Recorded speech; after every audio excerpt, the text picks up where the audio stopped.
Good morning and welcome back to the One Celtic Fans View. Last night we found out that we play St Johnstone in the next round of the Scottish Cup, and Aberdeen play Hearts, which means that it's more than likely, unless a complete disaster at Hampden against St Johnstone, which I can't see.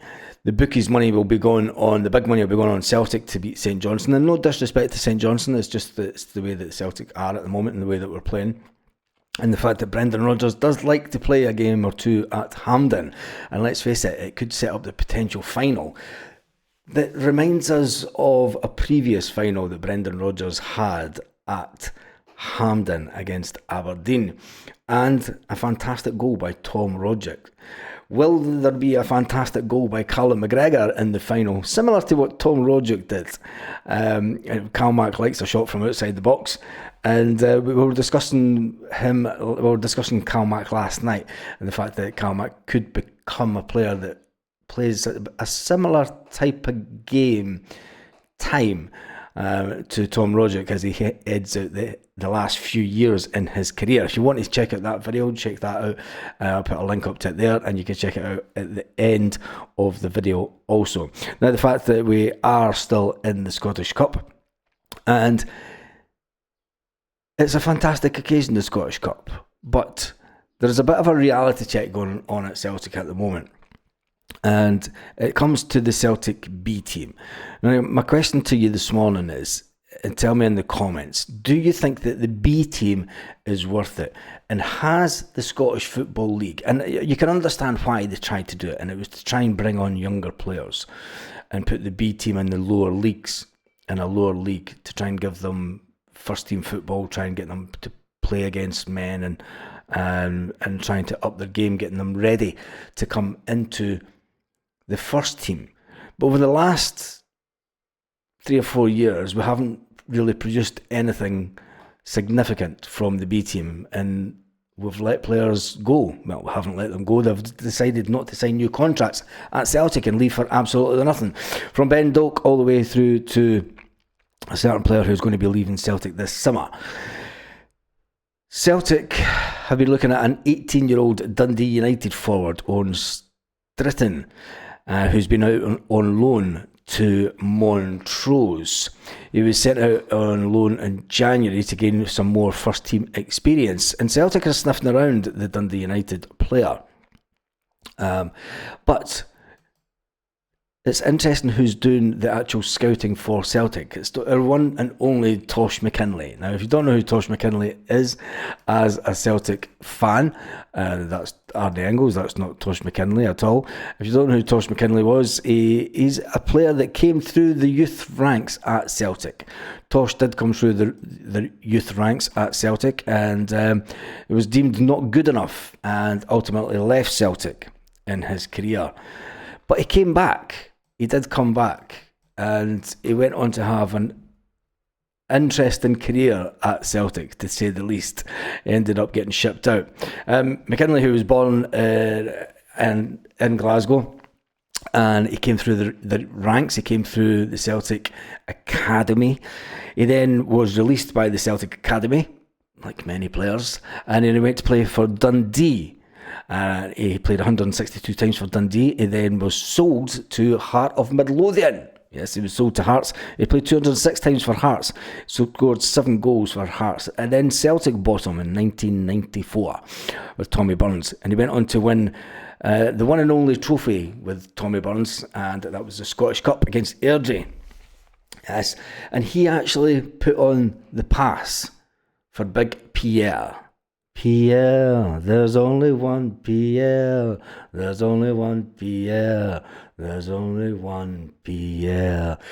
Pierre, I loved it when the stadium used to sing that, the whole stadium, absolutely fantastic. Anyway, the fact that McKinley was sold to Hearts for a tiny little sum of £300,000 back in 1988, and it then came to Celtic for £350,000 in 1994, and just over 6 months later he went on to lift the Scottish Cup with Celtic. But he was a player that had a funny ending to his Celtic career, because he had a run-in on the pitch, in the training pitch.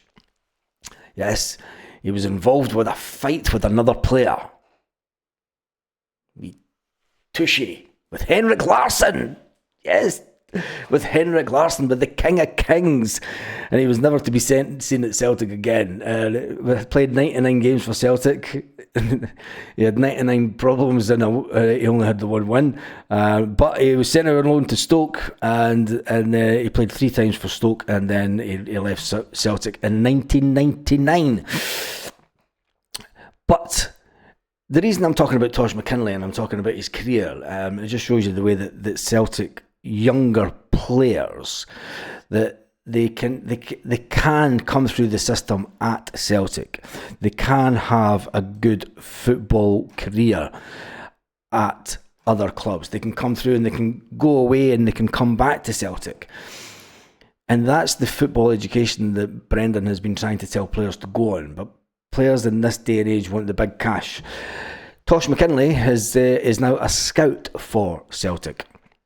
He is now a scout for Celtic, and he was the one that was deemed to sent up to watch the young lad from Dundee United play in a recent match, as Celtic are looking to try and buy him off Dundee United. Is it?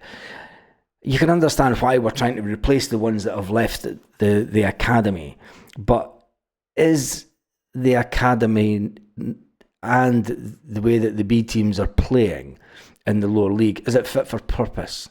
And that's a conversation it's a bigger, wider conversation for Scottish football to be having, and not just Celtic. I mean, I think that there's a lot of changes that need to be brought into the Scottish game. The B team setup is just one of them. The pathway into playing first team football is another. Expanding the league so that teams can use youngsters within games, so that not every game is a must-win game, and every single game has permutations on the top 6 and bottom 6. I think we need to do away with the league setup, the split. Keep the playoff positions, keep the playoffs, but extend the league. The fact that we're losing Daniel Cummins, another highly rated youngster at Celtic, and we're only going to get 350 grand for him. I just think that it's devastating. But with Tosh McKinley out there looking for other players for Celtic, they're only going to come into the same setup that's there already. And why would a younger player want to leave Dundee United, but he's been sent out on loan to go and play to get first team action, to then come to Celtic to go to the B team, to then maybe go out on loan when he's got a pathway at Dundee United already, and that's what Celtic don't have. I mean, Celtic will say that they do have that pathway, and players don't stick around long enough to fulfil it. Not every young player that has left has. They all have the same opinion, that they can't see themselves getting into the first team anytime soon. They can't see themselves getting any game time in the first team. They want to play first team football. They're more than likely to go out and get. I mean, I just can't see why a young lad from Dundee United will want to come to Celtic when, by all means, it looks like it would take him longer to get into the first team than it would if he stuck around at Dundee United, and there's every chance he can get into the Dundee United team a lot quicker. But anyway, just your thoughts on it this morning. It is a bit of a ramble. It is a big week. It is the beginning of the Derby week. After getting pulled out the draw for the cup last night, some of the comments last night were saying, what else can I say? If you haven't seen the community tab, head over to the community tab, because I put an interesting little picture just to remind people of the mindset of Barry Ferguson and a previous goalkeeper that played for them, when they give that side to everybody and all the media watching all around the world. Some of the comments are hilarious. What else can I say about Ferguson and his mates, Scotland's shame? And Stephen Johnson says that they're all inbred. Listen, I've always been a huge fanny, it says Port Job Express. Celtic said, well, look, it's Celtic Aberdeen in the final then. Yeah, I think so. Forgot about this embarrassing little incident. Pretty much sums up the mentality of Ferguson and McGregor. So petty, so childish. Silly wee boys. Silly wee Billy boys, says Port Job Express. I didn't think we will win the Scottish Cup, as St Johnstone will pose. I think we will win the Scottish Cup, as St Johnstone pose no threat. Hearts, many Huns. won't do anything, and Aberdeen aren't as good anymore. I think it will be Aberdeen. When you look at the way that Aberdeen have played over the season, I mean, they had a really, really bad patch. They're coming onto a game now, again, and I think it would be a fitting way. It would be a fitting way for Aberdeen to finish in the Scottish Cup final. And I would, if there was any team that I would rather have, it would be Aberdeen all day long. I would rather Aberdeen in the final because bugger having Hearts in the final. Just don't like them at all. Anyway, tell me your thoughts on the scouting system. Is it up to where it should be for the younger players? And what would be your selling point? If you're Tosh McKinley and you're up in Montrose looking at this young guy, what's your selling point on coming to Celtic and coming to the B team at Celtic? Tell me that in your comments. How would you put it over to younger players when it's well documented? It's well documented in the media about all the youth players leaving Celtic and leaving the B team to go and play football elsewhere. One, because Celtic aren't going to pay the money, and two, they can't see a pathway into the first team. It becomes a hard selling point, doesn't it? It becomes a really hard selling point. Make sure that you join us at 8 p.m. tonight, where we can talk about everything Sevco and the fact that it is the big, massive game this weekend. There will be more speculation of transfers. I'm sure the Scottish mainstream media will pull something out of the hat before now and the weekend, as they always do. But there's going to be no transfer talk from now on in until this game is done and dusted and the league is won, because our march is on to the 55. Yes, our march is on to the 55 and potentially a Scottish Cup victory also. And on that note, have an absolutely fantastic day, Celtic fans, wherever you are, all around the world.